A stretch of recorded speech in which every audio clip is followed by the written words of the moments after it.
함께 나눌 하나님 말씀은 구약성경 시편 57편 6절에서 8절까지 말씀입니다. 그들이 내 걸음을 막으려고 그물을 준비하였으니 내 영혼이 억울하도다. 그들이 내 앞에 웅덩이를 팠으나 자기들이 그 중에 빠졌도다. 하나님이여, 내 마음이 확정되었고 내 마음이 확정되었사오니 내가 노래하고 내가 찬송하리이다. 내 영광아 깰지어다. 비파야 수금아 깰지어다. 내가 새벽을 깨우리로다. 아멘. 오늘은 다윗처럼 기도하자라는 제목으로 함께 말씀을 나누겠습니다. 오늘 읽은 시편 57편은 그 제목에 다윗이 사울을 피하여 이제 굴에 숨어 있을 때라고 하는 제목이 붙어 있습니다. 이 굴은 광야에 있는 이제 막벨라 굴이라고 하는 곳인데요. 이 굴은 사실 광야에서 그 척박하고 살기 어려운 환경 속에 사울의 공격을 피해서 다윗이 숨어 있던 장소였습니다. 이 사울 왕과 다윗은 특수한 관계죠. 가족 관계로서는 사울이 장인어른이고 다윗은 사위입니다. 또 국가적인 관계로 본다면 사울은 왕이고 다윗은 아주 충성을 다하는 신하였습니다. 그런데 사울이 다윗을 죽이려고 하는 거예요. 그 왜 죽이려고 할까요? 두 가지 이유를 댈 수 있는데요. 첫째는 개인적 감정, 즉 질투심에서부터 시작됐다라고도 볼 수 있습니다. 전쟁에서 승리하고 돌아오는 다윗을 백성들이 막 환영하면서 사울은 천천히고 다윗은 만만입니다. 그러니까 다윗이 인기가 훨씬 더 좋은 것처럼 보이는 거죠. 여기에서 사울이 상당히 불쾌감을 갖고 어떤 속이 좁은 모습처럼 보이긴 하지만 이 두 번째 이유가 사실은 더 중요했죠. 그러니까 질투가 나고 이 다윗에 대해서 시기심이 나는 건 인간적 감정이라면, 두 번째 이유, 즉 다윗을 살려놓으면 다윗이 왕이 되어서 우리 집안을 다 없앨 거라고 하는 사울의 생각이었습니다. 근데 이런 생각은 왜 가지게 되느냐 하면, 왕은 어떻게 이루어지는가를 생각하면 조금 이해가 쉬워요. 왕은 대개 왕의 아들인 왕자가 왕이 되죠. 이걸 이제 혈통적 계승 이렇게 보는데요. 그런데 이스라엘은 그렇게 왕이 된 게 아니에요. 즉 사울은 아버지가 왕이었기 때문에 왕이 된 게 아니라 사무엘 선지자를 통해서 하나님이 선택하시고 기름 부음을 받아서 왕이 된 거거든요. 그러니까 사울 본인이 사실은 혈통을 통해서 왕이 된 게 아니기 때문에 사울 다음의 왕은 어떻게 왕이 선발될까요? 똑같은 방식으로 돼야 되는 걸 알고 있어요. 그런데 사무엘이 이미 다윗에게 기름을 부은 것도 아들인 요나단도 알고 아버지 사울 왕도 잘 알고 있는 거죠. 그런데 그런데 사울의 마음이 좀 달라져요. 어떻게 달라지느냐 하면, 왕이 돼 보니까 이 왕권을 다윗이 아닌 내 아들에게 물려주고 싶은 거예요. 여러분, 저는 지금까지 살아오면서요, 나는 권력 욕심이 있습니다 이렇게 말하는 사람을 단 한 명도 만나본 적이 없습니다. 여러분, 그런데 사람은 누구나 다 권력에 대한 욕구가 있을까요? 없을까요? 있는 것 같은데 나는 아니라고 다 생각해요. 다 자기 자신은 권력욕이 없대요. 그런데 여러분, 권력이라는 게 꼭 대통령 되고 총리 되는 것만 권력욕일까요? 사실은 인간관계 사이에서 이걸 위계 혹은 위력 혹은 영향력이란 단어로 넣는다면 다 그 범주에 들어갈 수 있습니다. 예를 들면 가정 안에서 부모와 자식 간에 이런 권력에 대한 갈등이 얼마든지 존재합니다. 누가 누구 말을 들어야 됩니까? 누가 누구 말 들어야 돼요? 옳은 말 들으시기를 축원합니다. 부부간에는 누가 누구 말 들어야 돼요? 좋은 말을 다 들으시기를 바랍니다. 시어머니하고 며느리 사이엔 누가 누구 말 들어야 돼요? 서로 말 잘 들으시기를 바랍니다. 교회에서는 목사님과 성도는 누가 말을 들어야 돼요? 잘 듣도록 하겠습니다. 이런 관계 속에서, 인간 관계 속에서는 언제나 긴장감이 있어요. 왜냐하면 사람은 누구나 내 말이 통하기를 원하기 때문이에요. 내가 말하는 걸 들어주기를 원하는 게 사실은 그게 권력 욕구예요. 권력 욕구. 이게 큰 사람이 100명의 말을 듣고 1000명이 내 말 듣기를 원하고 100만 명이 내 말 듣기 원하고 이제 이런 크기의 차이는 있을지언정 근본적으로는 비슷한 거죠. 사울이 왕이 되기 전에는 왕 되기 별로 원치 않았어요. 하지만 왕이 돼 보니까 어이구야 이 권력을 누려보니까 국가 권력을 누려보니까 이 좀 다른 거예요. 하나님의 원칙은 명확해요. 하나님의 원칙은 혈통적으로 왕이 되는 게 아니라 기름 부음을 통해서 왕이 되고 하나님의 뜻은 다윗이에요. 이걸 요나단이 너무 잘 알았어요. 그래서 요나단은 다윗을 항상 이야기할 때 네가 왕이 돼야 돼. 이게 하나님의 뜻이야. 나는 너의 다음이야. 요나단은 이걸 잘 알았는데 사울은 알면서도 따라가지 않아요. 왜냐하면 내 마음에 내 아들에게 주고 싶은 거예요. 우리 집안이 다 갖고 싶은 거예요. 내 거를 누리고 싶은 거예요. 하나님의 뜻보다 내 소유가 중요한 가치관, 그게 사울이 보여주는 인생이었습니다. 그러다 보니 이 사울은 잘못된 결정을 하죠. 다윗을 죽이려고 합니다. 미래의 위협, 미래에 대한 내 보장을 뺏어갈 것 같은 그 세력인 다윗을 제거하려고 해요. 죽이려고 막 광야까지 쫓아가고요. 수천 명의 군대를 동원시킵니다. 피해자는 다윗이죠. 잘못한 거 없는데 위협당하고 속상해요. 도망다녀요. 아니 충성하고 그 대군을 이끌던 장군 다윗이, 전쟁 영웅 다윗이 하루아침에 왕의 원수가 되고 쫓기는 반역자가 되는 거예요. 그래서 그 광야 땅에서 굴에 숨어져 있는 거죠. 속상하죠. 이걸 우리는 억울하다 이렇게 말할 수 있어요. 억울해요. 여러분 억울하면 잠이 잘 올까요? 안 올까요? 억울하면 잠이 잘 안 와요. 근데 억울한 건 되게 대상이 있는 사건이 있을 때 억울하거든요. 나에게 억울함을 준 사람을 우리는 원수라고 부릅니다. 그런데 원수는 멀리 있어요? 가까이 있어요? 불행하게도 가까이 많고 때로는 같이 사는 경우도 있고 내 옆에서 잠자고 있을 때도 있고 오늘 아침에도 봤을 수도 있어요. 이걸 그냥 원수가 아니라 왼수다라고도 이제 말씀하시던데, 다윗은 자기 장인이 구조적으로 원수처럼 된 거예요. 나를 죽이려고 하니까. 뭐라고 표현하냐 하면 이 원수가 나를 죽이려고 그물을 쳤습니다. 원수가 나를 죽이려고 웅덩이를 팠습니다. 그물이나 웅덩이에 걸리는 건 의도성이 있는 나를 잡는 음모 같은 것들이에요. 그러니까 우리가 억울한 순간이 있죠. 나에게 억울함을 주는 내 돈 떼어먹은 친구라든가 또는 내 흉을 보는 이웃이라든가 교회 안에서도 그런 경우 있죠. 배신감을 주고 뒤통수 치는 것 같은 그런 사람들을 볼 때 우리는 억울하고 속상합니다.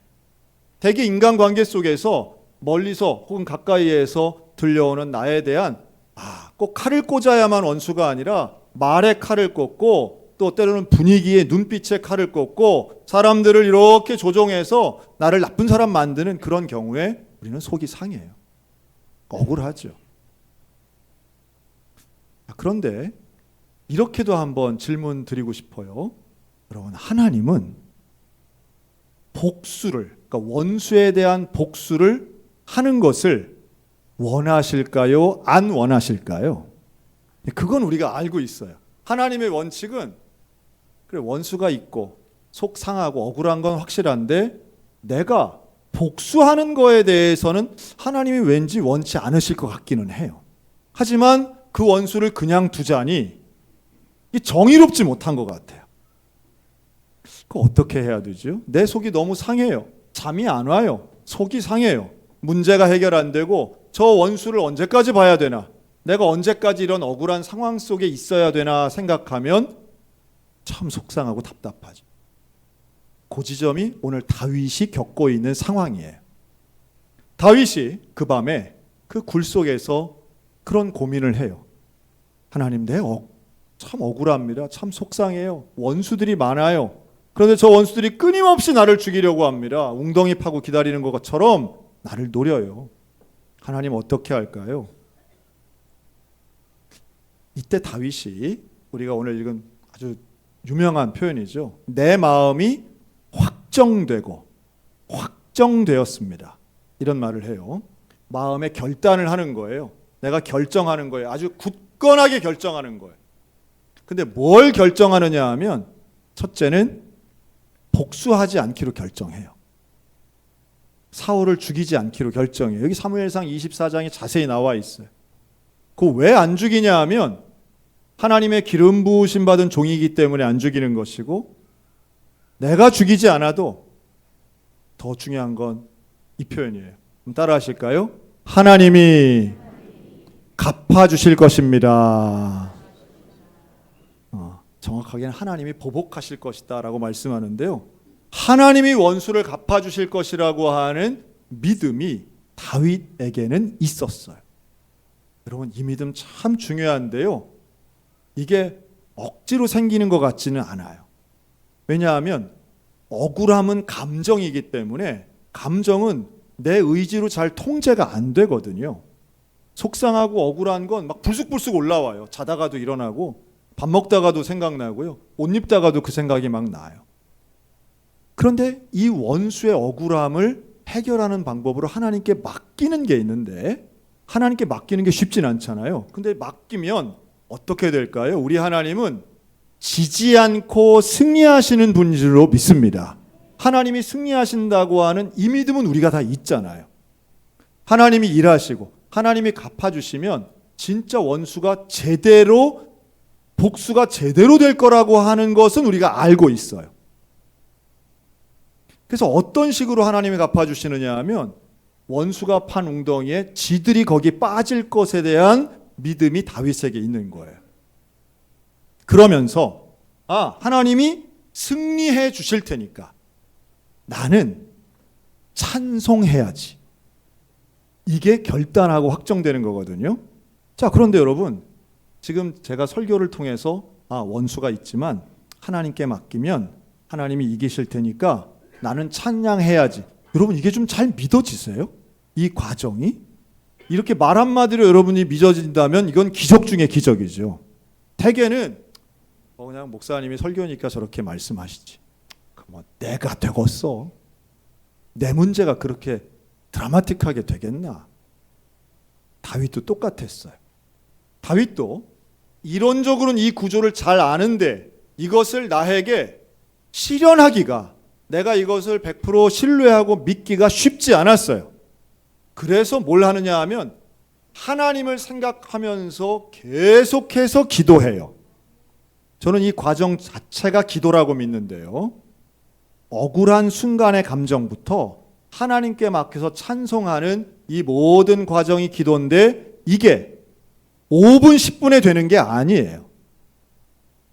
이걸 3시간, 4시간, 5시간 하면 어떤 변화가 일어나느냐 하면 해가 떠요.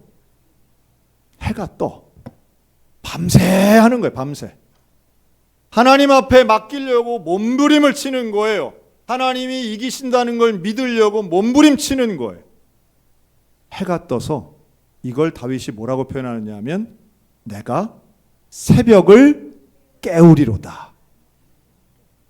그래서 이 구절은요, 사실은 새벽 기도에 대한 구절이라기보다는 오히려 철야 기도에 맞는 구절인 것 같아.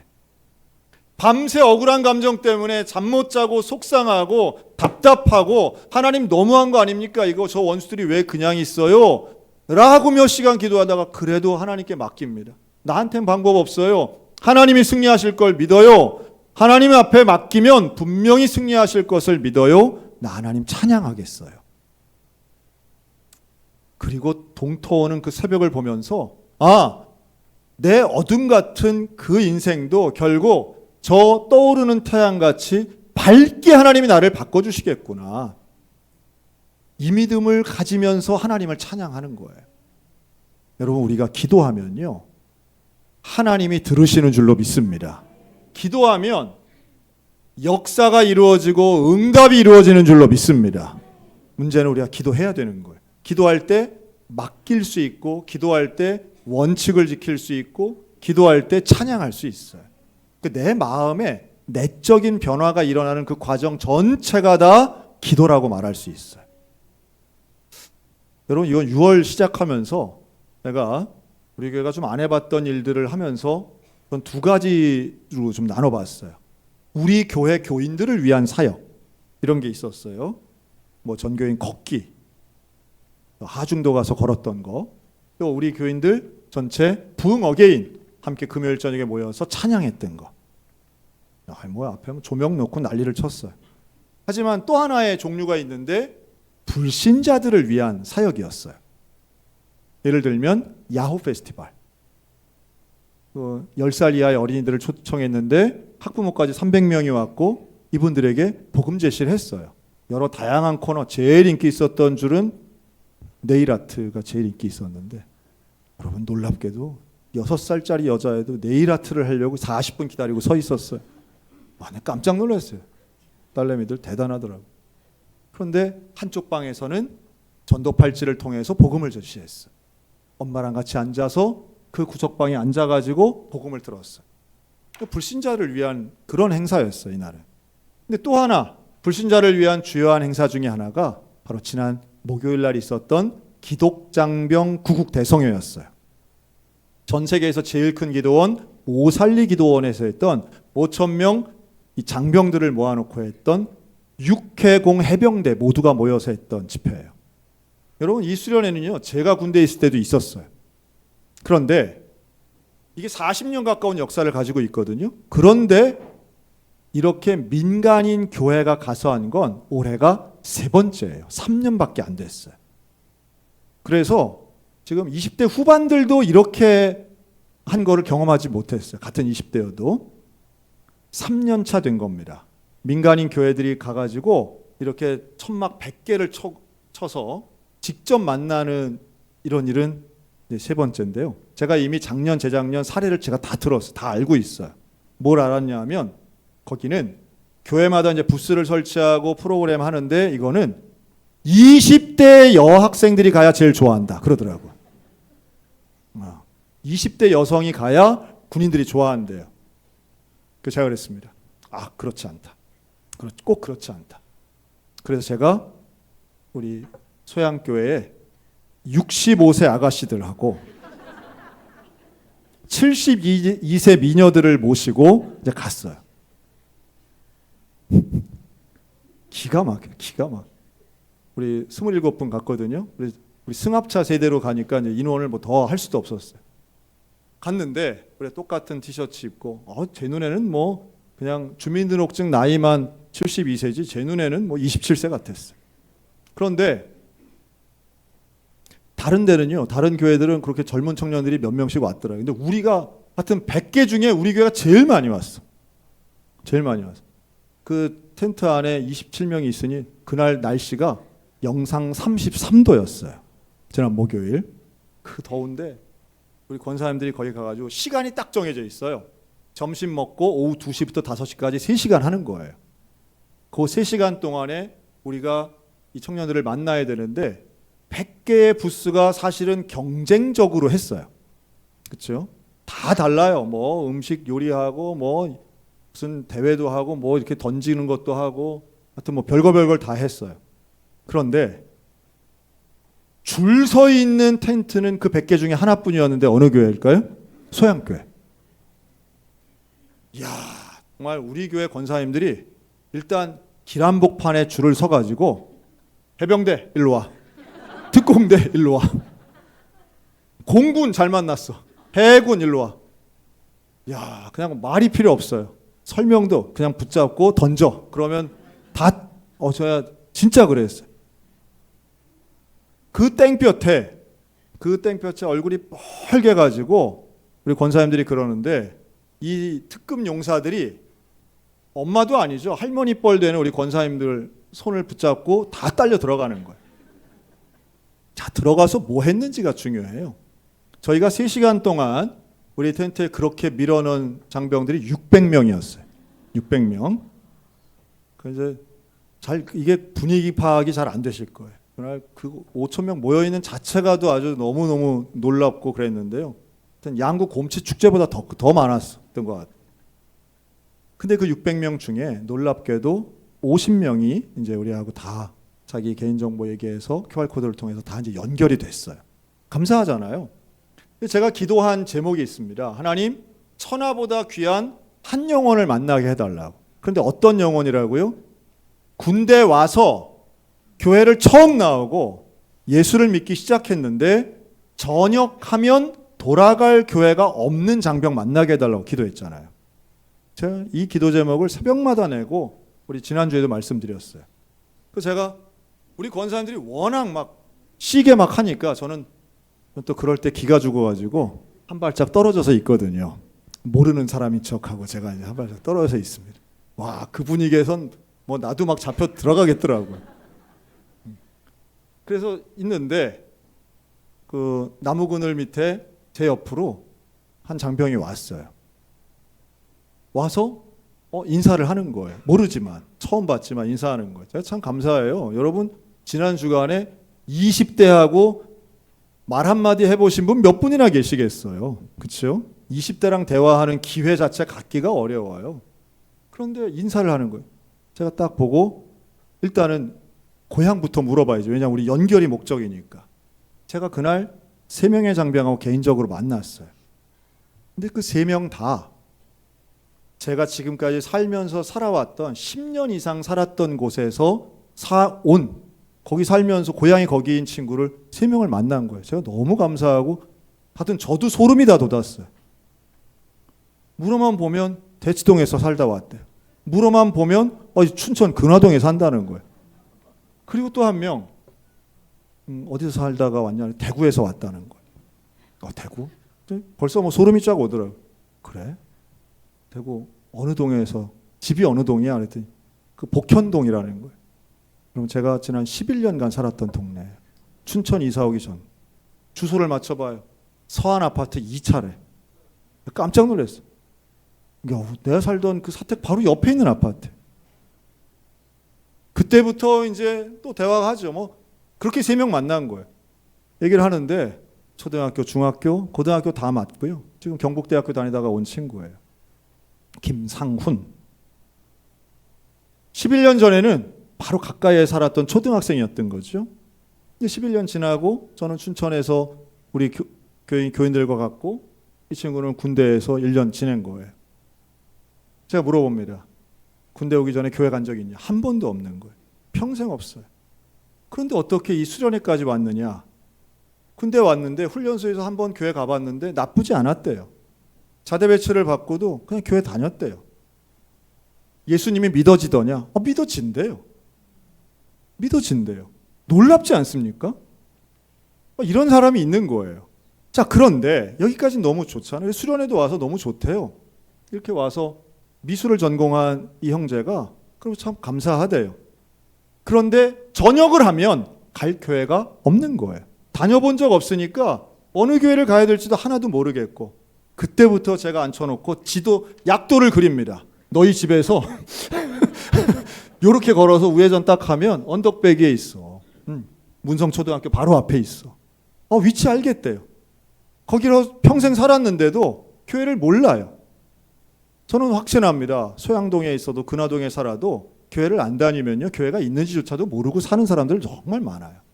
이 편한 세상이 살아도 우리 교회 이름이 소양교회인지 모르는 사람이 전 태반일 거라고 생각해요. 전혀 모르죠.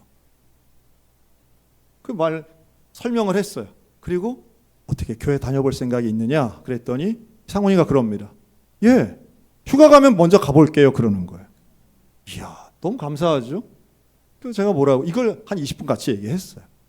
그리고 구원의 확신에 대해서 이야기하고 복음에 대해서 얘기했어요. 그 땡볕에 여러분 여기 같았으면 되겠어요? 우리가 마을 같았으면 사실은 쉽지 않은 접근이에요. 하지만 특별한 상황에서 특별한 장소에서 무엇보다 기도로 준비한 상태에서 갔더니 하나님의 응답을 주시는데, 저는 신앙생활하면서 가장 기쁘고 가장 감격적인 순간이 언제여야 되느냐 하면 바로 천하보다 귀한 영혼이 불신자에서 신자 되는데 내가 복음을 전하는 도구로 쓰임받은 바로 그 순간이 가장 기쁘고 영광된 순간인 줄로 믿습니다. 이 가장 기쁘고 영광된 순간인 거예요. 하나님이 은혜를 주셔서 뭐 내 재산이 1,000만 원인데 2,000만 원이 되고, 뭐 내 집값이 뭐 1억인데 2억이 되고, 그것도 기쁘겠죠. 그러나 그러한 것과는 비교할 수 없는 하나님이 이 천하보다 그 어떤 것보다 소중하게 여기시는 것에 내가 쓰임받았다라고 하는 그 순간 내 입으로 복음을 전하고 내 입으로 예수를 전하고, 그런데 그것을 누군가가 믿고 수용하여 교회로 나온다? 저는 내년 4월 상원이가 이제 전역할 때에 그 교회에 만약 출석을 하고 성결교회에 출석을 하고 상원이가 나왔습니다 라고 하는 연락을 받으면 제가 얼마나 기쁠까, 그 생각만 하면 밥 먹다가도 웃음이 나와요. 우리 똑같은 얘기죠. 하나님이 연결시켜 주시고 응답 주신다면 똑같습니다. 여러분들 중에는 잘 모르시겠지만 오늘 주보에 있는 새신자 소개 넘기지 찾지 마세요. 찾아봐야 모르는 사람인데 이 중에 하재균이라고 하는 여사님이 사진과 함께 이름이 있습니다. 이분 이름과 얼굴을 우리 교회 주보에 있는 것 이거 보고 울컥하시는 분들이 많을 거예요. 왜 많냐 하면 이분의 자녀분들이 있기 때문이에요. 우리는 그분의 자녀가 아니어서 전혀 감동이 없어요. 어머니를 전도하기 위해서 수십 년을 기도하신 따님들 사위 입장에서는 이건 기적 중에 기적인 거예요. 그렇죠? 우리가 누군가를 위해서 기도한다면, 또 사명에 집중하여 기도할 수 있다면 우리는 놀라운 기적을 지금도 또 내일도 경험하게 될 줄로 믿습니다. 다윗이 그런 거예요. 다윗은 억울함의 감정에 집중하기보다 하나님이 맡겨주신 사명에 집중하기로 확정하는 거예요. 결정하는 거예요. 사람에 대한 미움이나 복수나 보복에 내 시간과 내 물질, 내 마음을 쓰지 않기로 결정하는 거예요. 그것보다 하나님이 기뻐하실 찬양과 기도와 사명에 내가 집중하겠다. 여러분, 이렇게 변화되는 과정은 기도밖에는 없어요. 내 마음이 참된 자유함을 얻고 하나님의 사명 가운데 온전히 들어가도록 하는 그 놀라운 역사는 기도로밖에는 이루어지지 않아요. 여러분, 저와 여러분의 삶에 기도를 통하여 진짜 집중하고 내가 진짜 누려야 할 기쁨과 영광의 순간을 경험하게 되시기를 주의 이름으로 축원합니다. 저희는 다음 주에 이제 몽골로 단기 선교팀을 파송합니다. 오늘 오후 예배 때 그 팀들이 나와서 기도받을 예정인데요. 여러분이 몽골 단기 선교, 몽골 여행은 많이 가지만 단기 선교 가가지고 거기서 한 영혼을 만난다면 먼지를 먹어도 불편해도 잘 씻지 못해도 아마도 놀라운 감동과 감격을 누릴 거라고 저는 확신해요. 단기 선교 가는 목적이죠. 기도하는 사람들이 기도를 통해서 준비되어 있는 하나님의 은혜에 들어가기만 하면 하나님이 주시는 응답이 분명히 일어난다는 말씀이에요. 여러분, 그렇기 때문에 좀 기도의 자리로 여러분들이 좀 나오셨으면 좋겠어요. 그게 뭘까요? 내일부터 하는 특별 새벽 기도회. 드디어 나왔다, 특별 새벽 기도회. 한번 저를 한번 따라해 주세요. 바쁘기 때문에 기도합니다. 자, 옆 사람 보고 약하기 때문에 기도합니다. 한 번만 더요. 억울해서 기도합니다. 네. 그렇죠? 여러분, 기도는 시간 남아서 하는 거 아닙니다. 기도는 피곤해서 못하는 게 아니에요. 바쁘기 때문에 더 기도해야 되고요. 내 몸이 으실으실하고 건강이 안 좋기 때문에 그래서 기도해야 되는 거예요. 정말 속이 뒤집어지고 억울하기 때문에 기도해야 되는 거예요. 그렇지 않으면요, 내 원수는 건강하고요, 내가 병들어요. 응? 억울함에 치면, 억울함에 매몰되면 그렇게 되는 거예요. 하지만 하나님 앞에 정말로 온전하게 생각이 바뀌고 태도가 달라지면 인생의 방향도 달라집니다. 그러면 하나님의 영광이 있는 그곳을 향하여 가게 되는 거예요. 다윗이 밤새도록 잠 못 자고 힘들고 억울했던 그 시간, 여러분, 제가 한번 예언할까요? 내일부터 갑자기 새벽 3시 반에 갑자기 깼어. 그러면 저를 기억하시기 바라요. 내가 미쳤나 봐, 이 시간에 왜 깼어, 이러지 마시고 목사님 얘기한 게 이건가? 또 자지 말고 그래, 오늘 한번 새벽 기도 한번 나가봐야겠다. 4시 15분에 또 깨. 그런 사람은 4시 45분에 또 깨. 잠이 막 깨져. 그러면 이게 기도하라고 하는 말씀인가. 왜냐하면 우리 중에 기도가 필요 없는 사람은 없기 때문이에요. 기도해야지. 우리가 기도 외에 어떤 능력이나 어떤 지혜로 지금 내가 이 문제를 해결하게 나가겠어요. 하나님의 지혜와 하나님의 능력을 받고 경험하는 통로는 기도밖에 없어요. 그렇다면 기도할 때에 우리의 삶에 놀라운 변화가 생기고 칠흑같이 어두웠던 내 삶이 새벽에 동터오는 그 햇빛처럼 마치 부활의 새벽, 예수 그리스도께 다시 살아나신 그 새벽처럼 우리의 인생과 우리의 삶이 달라지고 개선되고 하나님과 함께하는 영광의 순간을 여러분 기도하면서 경험하게 되실 줄로 믿습니다. 그 새벽에 놀라운 다시 뜨는 빛 가운데 임하시는 여호와 하나님을 기대하며 우리 기도의 자리로 나오시기를 주의 이름으로 초청합니다. 그리고 순종하며 기도를 선택한 우리를 통해 하나님 분명히 역사하실 텐데 그 역사하는 가운데 임하실 주님을 함께 찬양하며 영광의 발걸음을 함께 떼어놓는 저와 여러분들 다 되시기를 우리 주님의 이름으로 축원합니다. 아멘. 기도하겠습니다.